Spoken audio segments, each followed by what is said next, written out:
psixoloqların fikrinə görə doğulduğumuz evlərdə formalaşırıq və bizim taleyimizi analarımız yazır.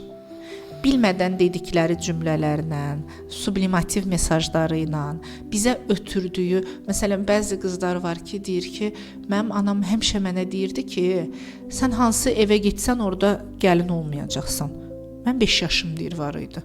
Şıltaqlıq edirdim və mənə bu sözü deyirdi və həqiqətən də bu mənim şuuraltıma elə yazıldı ki, mən belə oldum.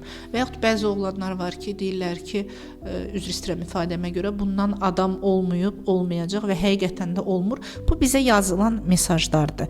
Bəs yaxşı, uğurdan qorxan insanlara biz psixoloqlar deyirik ki, valideynləri onları uğurlu olmağın qorxularının mesajını veriblər. Məsələn, dünya qanqadalı yerdir mesajı veririk uşaqlara.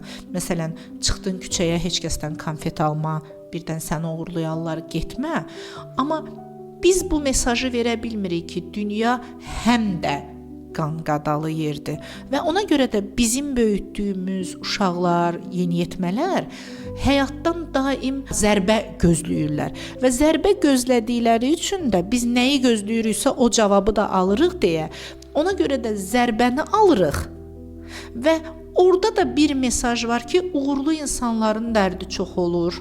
Zəngin insanlar gecə rahat yata bilmir.